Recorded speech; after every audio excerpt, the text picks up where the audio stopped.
Video देखने वालों को नमस्कार। आज बात करेंगे कि रशिया और यूक्रेन और कितने दिन लड़ेंगे। तो ये दोनों देश जो है काफ़ी समय से जो है लड़ रहे हैं, साल भर से ऊपर हो गया है। तो अब सवाल उठता है कि ये कब तक चलेगा। बहुत लंबा खेल जो है हो गया है। तो अगर अभी तक की हम प्रोग्रेस की बात करें, प्रोग्रेस को समझें कि कितना जो है रशिया ने अचीव कर लिया है, उसको देखें तो इस मैप के थ्रू हम ये देख सकते हैं। जो आप रेड वाला इलाका देख रहे हैं, ये वो इलाका है जो रशिया ने अपने कंट्रोल में ले लिया है। अब यहाँ आप इस इलाके पर ध्यान दीजिए जो कि सर्कल में मार्क है, ये इलाका बचा हुआ है। अब इसको भी अगर रशिया कंट्रोल में ले ले तो क्या हो जाएगा, यूक्रेन एक लैंड लॉक्ड स्टेट हो जाएगा।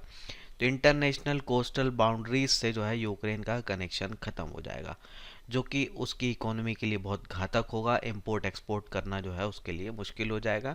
फिर एक तरह से जो है यूक्रेन को काफ़ी हद तक रशिया पे डिपेंडेंट रहना पड़ेगा। तो ये एक रशिया का गोल हो सकता है कि इसको लैंडलॉक्ड बनाना है। तो इसको भी अगर हम देखें तो ये ग्रेजुअली जो रशिया करता रहा है वो यही करता रहा है। अब हो सकता है रशिया की इच्छा हो कि ये पूरा इसी बार में करना है, या हो सकता है वो रुक जाए, क्योंकि जैसे पहले क्रीमिया लिया था, फिर 4-5 साल कुछ नहीं किया था, फिर बाद में अटैक किया। तो हो सकता है इसके लिए वेट करे, या हो सकता है कि वो अभी पूरा लेने के मूड में हो, ऐसा भी हो सकता है। तो अभी तक के जो एरिया को इन्होंने ऑक्यूपाई किया है वो लगभग 20% है यूक्रेन का, लेकिन ये इकोनॉमिकली काफ़ी बड़ा है। बड़ा इस सेंस में हो जाता है क्योंकि जो कोस्टल एरियाज़ होते हैं, कोस्टल स्टेट्स होते हैं, वहाँ पर ही मेजरली इकोनॉमिक एक्टिविटी होती है।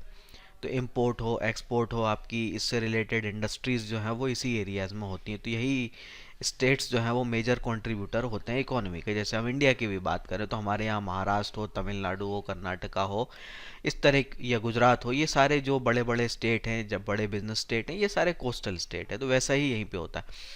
तो यूक्रेन के जो बड़े कोल भंडार हैं, बड़ी इंडस्ट्रीज हैं, बिजनेस हैं, वो इसी एरियाज़ में आती हैं। तो लगभग 70% यहीं पर आती है और उस पर भी इनका कंट्रोल आ गया। तो इकोनॉमिकली देखा जाए, स्ट्रेटेजिकली देखा जाए तो ऐसा लगता है कि रशिया अपने 80% ऑब्जेक्टिव्स को अचीव कर चुका है।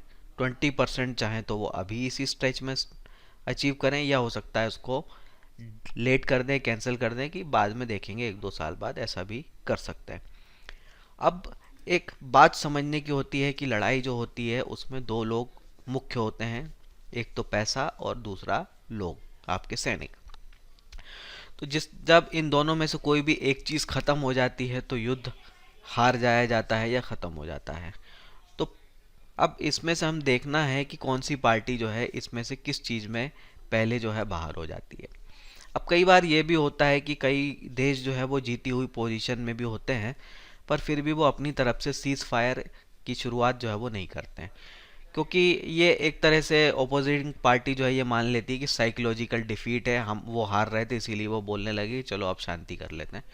तो जनरली जो है जीतने वाली पार्टी भी अपनी तरफ से इनिशिएट नहीं करती सीज फायर। तो यहाँ हम देखने को क्लियर मिल रहा है कि बहुत बड़ा एरिया ऑक्यूपाई कर लिया है, पर फिर भी सीज फायर का इनिशिएशन पुतिन की तरफ से नहीं हो रहा है। अब एक और चीज़ देखें, जैसे मैन एंड मनी की बात की हमने, तो रशिया की आबादी 160 मिलियन है, यूक्रेन की आबादी लगभग 40 मिलियन है। तो यहाँ अगर हम लोगों के अनुपात की बात करें, सेना के साइज़ की बात करें, तो रशिया के पास 4 गुना ज़्यादा बड़ी है। जीडीपी की भी बात करें तो रशिया की जीडीपी जो है यूक्रेन से ज़्यादा है, यानी यूक्रेन से ज़्यादा पैसा जो है रशिया के पास है और वो लंबे समय तक जो है लड़ सकता है। लेकिन यूक्रेन के साथ जो देश खड़े हुए हैं, अगर हम उनकी बात कर लें तो असल में क्या हो जाता है कि यूक्रेन के पास जो मनी सपोर्ट है वो रशिया से मल्टीपल टाइम्स हाइयर हो जाता है। अगर आप अमेरिका की जीडीपी को ले लें, अगर आप यूरोपियन कंट्रीज़ की जीडीपी को ले लें जो इनको सपोर्ट कर रहे हैं, तो ये जो है रशिया से कई गुना ज़्यादा जो है पैसे वाले हो जाते हैं। तो यहाँ क्या होता है कि यूक्रेन के साइड जो है पैसे की समस्या तो नहीं है, जितना ज़रूरत है उतना उसको मिलता जा रहा है। तो ये जब तक मिल रहा है तब तक मनी वाला इशू तो इनके पास नहीं है। लेकिन एक इशू है, वो है कि लोग कहाँ से आएंगे, सैनिक कहाँ से आएंगे, कब तक लड़ते रहेंगे। तो यहाँ आबादी कम है, तो ये सारे देश पैसा तो दे रहे हैं पर लड़ने के लिए अपने सैनिक कोई नहीं दे रहा है, ना अमेरिका दे रहा है ना यूरोपियन नेशंस दे रहे हैं। तो यहाँ लड़ कौन रहा है, यूक्रेन के ही लोग। मर कौन रहे हैं, यूक्रेन के लोग, भले ही पैसा वेस्टर्न साइड से मिल रहा है। अब एक और इंटरेस्टिंग सी बात है कि रशिया भी जो है कुछ बड़े मेजर अटैक जो है यूक्रेन के सैन्य ठिकानों पर नहीं कर रहा है। अगर वो सैन्य ठिकानों पर करे तो ये युद्ध जल्दी खत्म हो सकता है, पर रशिया ऐसा नहीं कर रहा है। और अभी हाल ही में जो देखने में आया है कि बहुत से कम आबादी वाले, कुछ इकोनॉमिक या स्ट्रेटेजिक सेंस नहीं रखने वाले शहरों पर भी जो है रैंडम से अटैक हो रहे हैं, रॉकेट फायर हो रहे हैं, हल्की फुल्की मिसाइलें फायर हो रही हैं। तो ये चीज़ें जो है वो टाइम पास वाली ज़्यादा हो जाती। तो ऐसा क्यों हो रहा है? तो ऐसा इसलिए हो रहा है क्योंकि रशिया को नेट नेट फ़ायदा मिल रहा है इस लड़ाई से। इस लड़ाई के कारण दुनिया में महंगाई है, कमोडिटीज़ के भाव बहुत ऊपर हैं, तेल गैस के भाव ऊपर हैं, अन्य कमोडिटीज़ जो हैं, मेटल्स हैं, उनके भी भाव बहुत ऊपर हैं, जिनका एक्सपोर्ट जो है रशिया करता है। तो ये हायर प्राइस पर एक्सपोर्ट अभी भी कर रहा है, पहले से ज़्यादा के हाई प्राइस पे, यानी कि इससे पैसे के टर्म में जो है रशिया को फ़ायदा ही हो रहा है। तो युद्ध के लंबे चलने से जो है रशिया को नुकसान नहीं हो रहा है, मॉनेटरी फॉर्म में जो है वो गेन ही कर रहा है।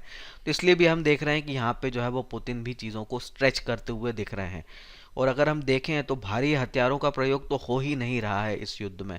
तो जितने एडवांस हथियार रशिया के पास हैं वो यूज़ नहीं कर रहा है। और वेस्टर्न कंट्रीज़ को भी देखें तो वो भी यूक्रेन को बहुत ही हल्के फुल्के ही हथियार दे रहे हैं।